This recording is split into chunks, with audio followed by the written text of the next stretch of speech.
In this file, a Phreak, a phone company, and a kid named Steve Jobs. This is the file on the man who turned a cereal box whistle into a federal investigation, and who along the way pulled the future founders of Apple deeper into the phone network than they'd ever planned to go. John Draper. Born in 1943, an Air Force radio technician, he spent his service maintaining radar systems on air bases in Maine and Alaska, and somewhere in there built a low-power transmitter to keep bored servicemen entertained. Honorable discharge in 1968. Then San Jose, California, much warmer than a radar station, where Draper drifted through technical jobs and a part-time engineering life. And then, in 1969, a phone rang. Draper's account of who was on the line has changed over the years. Even his biographer notes he's told it several ways. But the version in exploding the phone is simple: a wrong number. A deep-voiced stranger named Denny had misdialed and reached him by mistake. Denny Teresi was 16 years old and blind. Teresi belonged to a loose network of mostly blind kids who had figured out that the telephone system could be played, literally, with tones.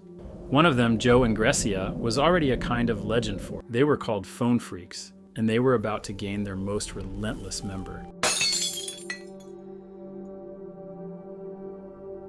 Start with the tone itself, because everything else is built on it. Here is what the 2600 Hz tone did in plain language. The long-distance network of the era used the same wires to carry both your voice and the signals that controlled the call, a design called in-band signaling. When a long-distance trunk was sitting idle, the network held a steady 2600 Hz tone on it. Send that tone yourself at the right moment, and the equipment concluded the call had ended. It released its end of the line while the other end stayed open and slipped into the mode that waited for routing instructions. From there, a person who knew the network's language could direct a call anywhere. We're not going to teach the language here. What matters for the file is that the door was open. Now, the myth. The story everyone tells is that John Draper discovered you could make that tone with the Cap'n Crunch whistle and took his nickname from the box. The second half is true, the first half is not. The record credits the discovery to a different Phreak, a Los Angeles man who went by the pseudonym Sid Burnett. By his own account, he'd worked it out years earlier, around 1964 or 65, as a college freshman. Draper didn't find the whistle. Draper found Burnett's trick, and then did something none of the others had the engineering chops to do.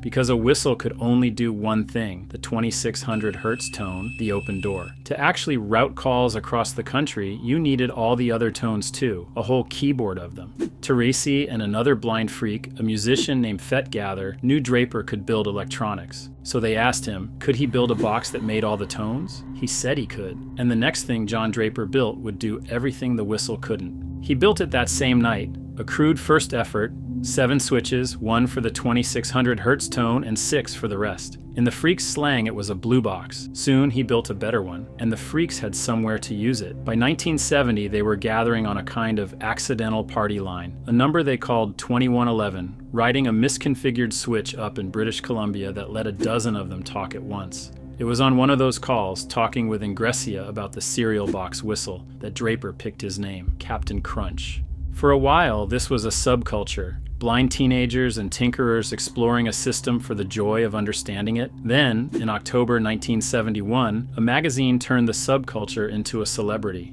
Esquire published an article called Secrets of the Little Blue Box by Ron Rosenbaum. It leaned heavily on interviews with Draper, and by Rosenbaum's own later account, Draper didn't just participate, he took over.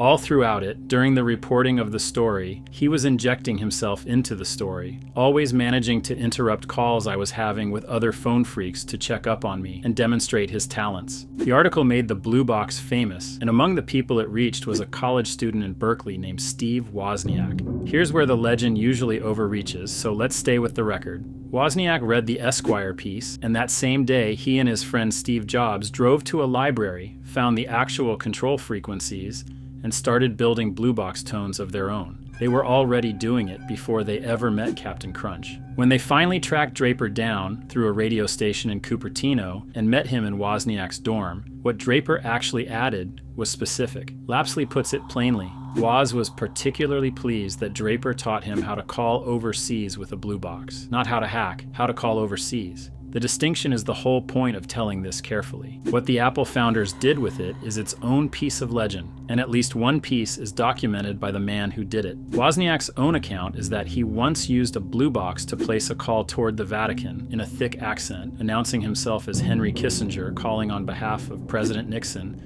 asking to speak to the Pope. That story is Wozniak's. Draper has his own tale about eavesdropping on a Nixon line, but even his biographer doubts that one, so it stays out of this file. Woz and Jobs sold blue boxes for a while. 5 years later, the two of them founded Apple. Draper's path ran the other direction, because by the spring of 1972, the FBI had been looking at the blue boxes for a while. They knew the boxes existed. What they didn't have yet was a name attached to one. By the spring of 1972, the blue box had outgrown the Phreaks. It had spread into college dorms and the back pages of magazines, into the hands of people who'd never heard of Joe and Grecia and didn't care how the network worked. They just wanted the free call. The FBI had been watching that spread for a while. What they needed was one name they could attach to one box. The record puts the date at May 4th, 1972. Draper was sitting in his Volkswagen van in a 7-Eleven parking lot in Los Gatos, California, when the agents reached him. The charge? 7 counts of fraud by wire, Federal Statute 18 U.S.C. 1343, for blue box calls placed to Australia, New York, and Oklahoma. He didn't help himself with what came next. Released while the case was pending, Draper skipped to Miami, a violation of his terms,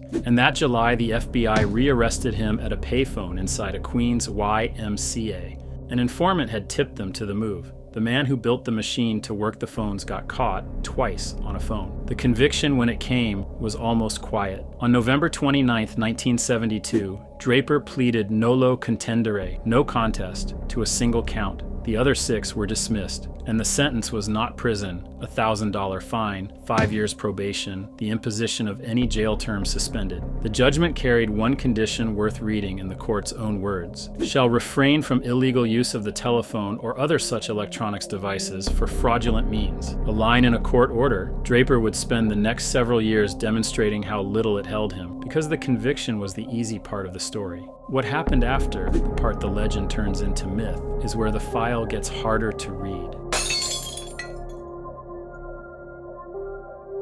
Start with the boast, because that's what undid him. In June 1975, in New York City, Draper got to talking with an acquaintance named Sheik Eder and told him something he should not have, that a freak who really knew the network could listen in on other people's calls, including, he said, the FBI's own lines in San Francisco. What Draper didn't know was that Sheik Eder was an FBI informant, an ex-convict, cooperating with the Bureau in exchange for help with his own troubles with the law. That matters to how we weigh what came next. A man working off a deal has a reason to deliver what his handlers want. We flag the incentive, and the record still shows what Eder did. He delivered. Eder traveled to California with Draper, watched him buy a blue box, and recorded him demonstrating how to intercept a call. FBI engineers took that tape and replicated the technique themselves. This time there would be no suspended sentence.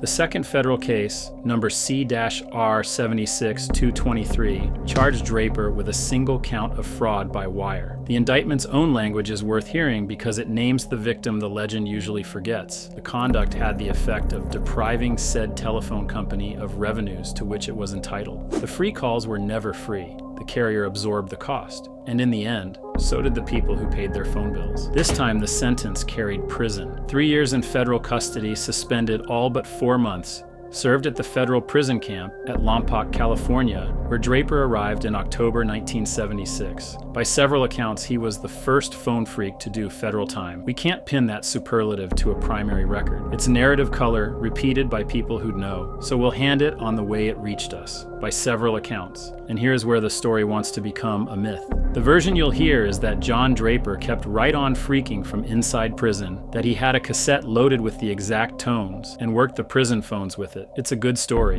We could not confirm it. There's no primary record behind it, and Draper's own biographer doesn't carry it. So we'll leave it where we found it, a story. Unproven. The file deals in what the file can show. The legal trouble wasn't finished. In Pennsylvania, across 1977 and 78, Draper faced one more case: possession of a device for stealing telephone service. The device this time was an Apple computer. He pleaded guilty in June 1978, and the new conviction put him in violation of his federal probation. And then the story turns, quietly, toward the thing that would outlast all of it. In 1979, Draper landed in a work furlough program, nights in the Alameda County Jail, days at a desk. What he built at that desk was a word processor for the Apple II. He called it Easy Writer, the first word processor for the machine that the two kids from the Esquire article had just built a company around. The door the whistle opened didn't stay open forever. The network closed it, not with arrest but with engineering.